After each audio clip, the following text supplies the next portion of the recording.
Good morning, everybody, and welcome to Against the Public for November 7th. I just want to make sure I got that date right. I'm Dana Lane. Thanks for joining me. Today, I have one free college basketball selection for Thursday as we look to continue an amazing hot streak, not only in the free plays, but also we started Wednesday's card in college basketball off to a 3-0 start. So an incredible night is brewing on Wednesday. I thought I'd get this video out so you can have it as soon as possible. After we finish, please go to pickdawgz.com where you can expect to find my premium college basketball, NHL, NBA, college football, NFL.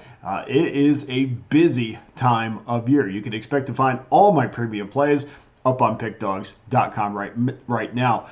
Remember, tomorrow I will have a college basketball, NBA, and NHL 3-pack. Every individual play and every 3-pack always comes with our Pick Dawgz win guarantee. Also, there's one way to get every play. There's only one way to get every play that I release, and that's to simply become an all-access member. And everybody who jumped on board today with the single plays, just get an all-access pass. We'll be off and running for the last couple months of 2024. You want to make sure you finish this year up strong. We have 2 months remaining, and you and we are going to absolutely smash bookmakers because this is the biggest time of year. The only sport that's not going on right now is Major League Baseball, and you need somebody with 32 years of experience to filter through all these games and make sure you have a winner night in and night out. You can jump on my 30-day pass for just $11 a day, my 90-day pass for less than $10 a day, or my annual all-access pass that gives you every play that I release over the next 365 days for just $3.70 a day. You can throw it on a credit card. We'll pay it off a little at a time. Sit back, relax. I'll take you through the NFL, college football, NHL, NBA, college basketball, and also next year's Major League Baseball if you get the 365-day pass. All for one low price, $3.70 a day. All access customers, and this is before tonight, so we got 3 more winners to add to this. But all access customers have won 55% of their selections over the last 7 days. And speaking of the last 7 days, and I keep on emphasizing the National Hockey League to you guys because we are, I guess it's just me, but I am red hot in the National Hockey League. Smashed 69% winners over the last 7 days. That's number 1 amongst cappers with at least 15 plays. 55% winners over the last 30 days.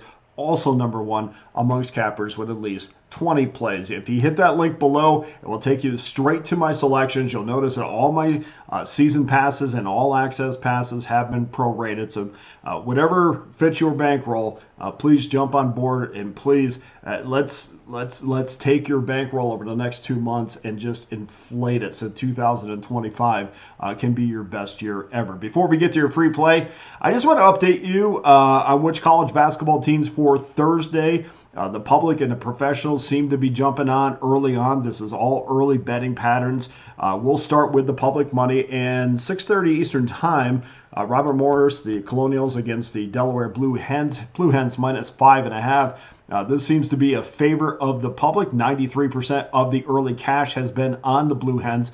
That has moved this number from a consensus number of minus 5 to 5.5. We do still, or I do, I don't know why I always say we all the time.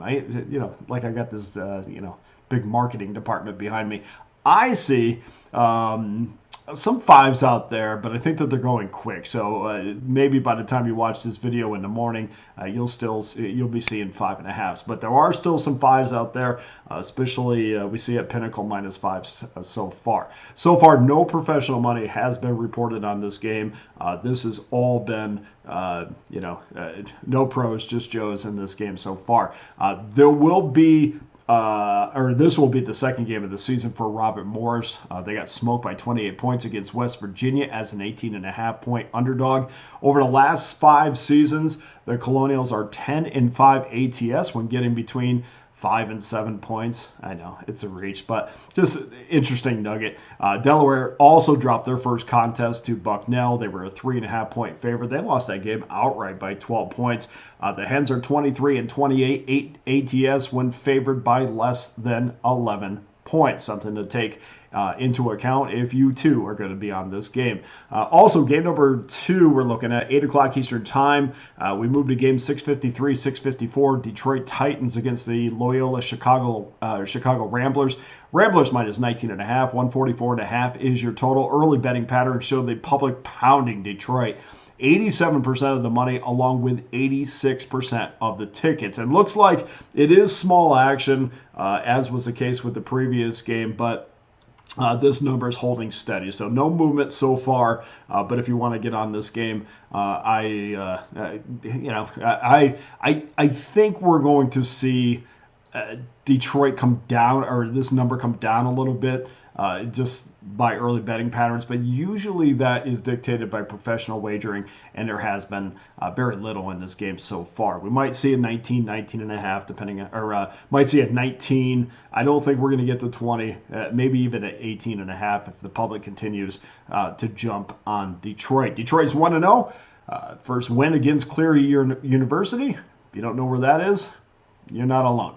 Cleary is located about an hour outside of Detroit, and they're a D2 school, NAIA school. So that was their first win. You can kind of say, okay, you got a W. Congratulations. Not a board game or anything, so they don't have a record against the spread. But the Titans are 25-37 ATS over the previous 2 seasons, and just 6-11 when getting between 10 and 19 points last season. Loyola also 1-0. Wasn't easy. A 7-point win against Chicago State as a 21.5-point favorite, so they just glide by in that game. Ramblers were 17-11 ATS last year, including 9-4 ATS at home. As far as professional betting for Thursday, there seems to be some interest in Stetson. Yes, Stetson, plus 2.5 against Omaha if your book offers that game. That's what we see early professional action. And I honestly, guys, I have to tell you, and I've been asked this before, I don't get involved in those what used to be called added games. If there's 6 numbers to describe what game we're looking at, I just don't get involved. And why don't I get involved? Because I don't watch. I don't never seen Stetson play in my life. I've seen him play baseball plenty of times, but never basketball. So it's just not a game I'm going to be involved in. I don't want to give out a play and never watching these teams, never visually seeing when I'm giving as a reason why I'm going to back a team. So, but professional bettors, they especially people in that area, and you'll notice. I mean, across the country, there's a lot of books that are, of course, opening up now. I think there's 7 states or 6 states that don't have gambling now. And it's very regional. So professional bettors in that area have access to these smaller teams. So it is very important, if you do have access to this game, your book offer this game, kind of take a look at what the professionals are doing, because the reason why they're pro bettors and the fact that they're able to put 5 figures on a game is because they really zero in on a region. So far the big wagering is in on Stetson. So we'll see how that plays out throughout the day. On to your free play for Thursday, we'll look at game number 663, 664, Cal Poly, the Mustangs, and the California Golden Bears. Yes, I've seen Cal Poly play. Actually, I've seen them play live many times last year. Cal Poly got off to a rough start. They allowed 86 points against San Francisco in an 8-point loss to the Dons, but there was a silver lining in that game, and something that I look for, and you may have heard me say this about other sports, but there was a silver lining in that game. 14 of 15 at the free throw line. I love seeing that when I like the over. Something I look for on a consistent basis is a team's ability to hit their free throws. Also, very sloppy against San Francisco, but despite the 19 turnovers, they did manage to get to that 78-point mark. I expect them to clean that up in game 2. Golden Bears, an entirely new team, managed 86 points in their opener against Bakersfield, shot 42% from 3. They brought in 10 new players from the portal in the offseason. So both of these teams Not a great year. They didn't have a great year last year, but both of these teams have brought in brand new players. There seems to be renewed energy. People that I know that covered the team on a consistent basis says, the culture is definitely changing for both of these teams. I like to hear that. I expect the pace to be fast, which means we're going to go over that total of 154.5 as your Thursday free play. Now, please get to pickdawgz.com, jump on my all access pass, and ensure you'll never miss another best bet winner again. You can also get involved with my individual plays, my 3-packs, my all access pass, as mentioned, and my season passes. And of course, those long-term passes have all been pro-rated. So that does it for today's show. Thank you so much for watching. Please hit that like and subscribe button. For Against the Public, I'm Dana Lane. All the best to you and your wagers on Thursday.